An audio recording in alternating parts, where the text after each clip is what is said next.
We just, to make sure that people get out to vote. Are you registered? Okay, good. And then if people's not home, I just, leave something in their door to remind them. Hi, how you doing? Hey, pretty good. Good. We just went around to make sure that our community is registered to vote. Just try keeping up with the non-stop urgency of Salandra Benton. Are you ready to vote? Yes, ma'am. All right, have a good one. Try it and she'll leave you in her dust. We're going around making sure everybody vote for Election Day. We cannot let them steal our vote and suppress us, okay? In Titusville, Florida, as the 2012 presidential election draws near, How you doing? I'm Salandra with the Black Women's Round Table. Salandra's on a mission in this battleground state to get every last vote out now. She lost her absentee ballot and she wanted to know if she was eligible to get another one and would she be able to get one. So we gave her the information so that she can call the supervisor election and then send out another one. In other words, we're so close to an election and she still doesn't even know whether she can vote. Right. Because she don't have the ballot, the mail ballot. We're gonna go over here to the barbershop. Yeah. So for Salandra and volunteers who feel just as strongly about this, every home gets a visit, every business gets a call.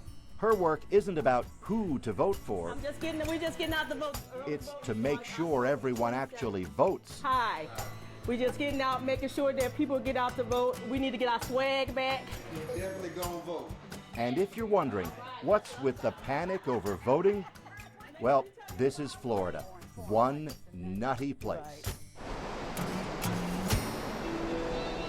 Yes, it's got beaches, sunshine, and fun for the whole family, but also two-legged scavengers, and trailer parks, bail bonds, and has seen better days. You name it, Florida's got it. Election night debacle? Yup, got that too. Remember Bush versus Gore in 2000? Decided in Florida by exactly 537 votes, complete with those notorious hanging chads and a Supreme Court migraine. I tell people all the time, Florida, we've been the laughing stock for 12 years, basically. Let's do it right this time and let's get out and vote. Let's let it be another state, not us. Think Florida learned from all that? Well, consider its gigantic ballot November 6th. It's a bunch of pages long in English, Spanish, and Creole. You gotta vote for senator, representative, judge, sheriff, tax collector, school superintendent, even mosquito control commissioner, and 11 constitutional amendments written out word for word in thick, dense legalese. Oh yeah, and you vote for these guys too. It's so complicated, Florida lets people vote days early. But even with this year's ballot, the longest in memory, get this, new laws have now cut those days for early voting and changed the rules on who, how, and where people vote. In the Capitol, they call it voter legislation. What do you call it? Voter suppression. It's suppression. Anytime that you're doing something to take away from someone's right, you're trying to suppress their right and their ability to engage and participate in a process that should be encouraged. Other states tried this kind of legislation, but in Florida, it stuck. The bottom line, in a state where this year it's a tight contest again, it's all of a sudden harder for voters to vote. You cannot sit this out. You cannot, because if you sit it out, then guess what? They won. The people that made these laws to suppress your vote has won, and you cannot let them have that victory.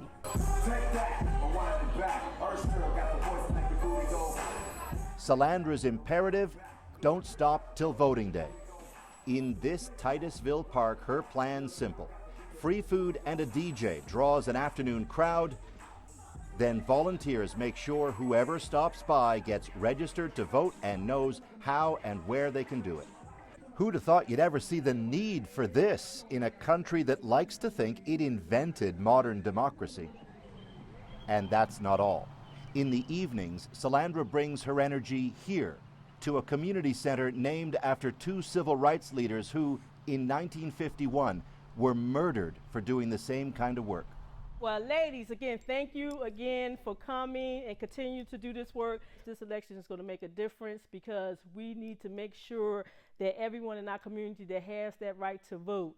A room filled with more volunteers with that same urgent message. Are you registered to vote? Very important that we take 5 people with you to the polls. Are you going to vote this year? Are you registered to vote? See you on election day. Remember those 537 absent votes in 2000? I'm sure you could have found 537 or more people if we would engage them in the process, asking them, encourage them to register, and asking them to go out to vote. Democracy is definitely broken, and it's in the hands of a few folks that makes these laws in the state of Florida.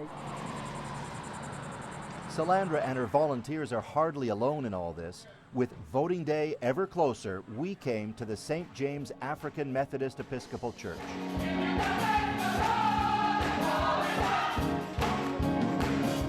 Here, the Bible inspires the music.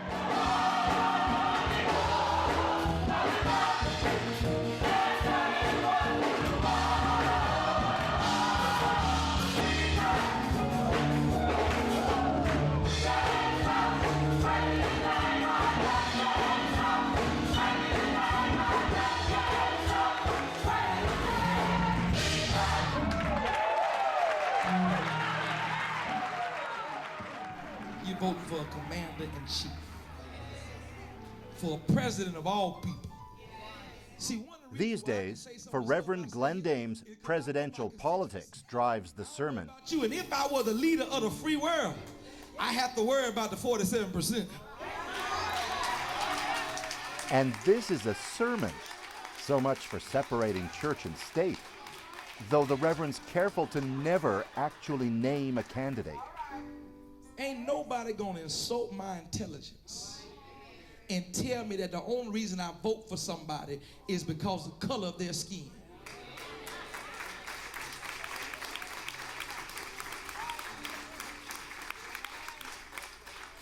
It ain't got nothing to do with the color of somebody's skin. I'm intelligent enough to make a choice and make an informed, educated decision on the issues that affect my community and affect me.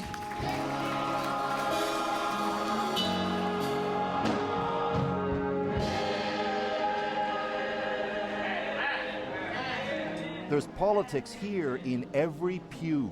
Those new laws passed to stop voter fraud, but no one here believes it. Ask anyone, and they'll underline those new rules target minorities, young voters, and the poor. In other words, all those who typically vote Democrat. In democracy, everyone has always had a voice, and every voice has always been counted and been significant. And so it scares me sometimes when I see voices being hushed and suppressed. But I have to believe at the end of the day that good will always prevail over evil. Where you voting at, in Sanford? In the church basement, the push for voters never ends. They're back at it, signing up voters on the fly and reminding us that here in the deep south of America, there's a powerful reason emotions on this issue run high. Our ancestors died for us to vote, and now it seems like they're trying to take it back from us. And can I piggyback off of that? And I think also what it means is that we came so far, and what they're trying to do now is take us back in time. And we're not going back. We refuse to go back. And if we don't save democracy, where are we going back to? Oh, I can tell you what we're going back to. We're going back to the times when it was yes, master, no master. And so it goes in the race for the White House. In the end, on Tuesday, this election may or may not again come down to ballots cast in Florida. But in a sense, that's beside the point. See me at the polls, 'cause I ain't gonna let nobody turn me around.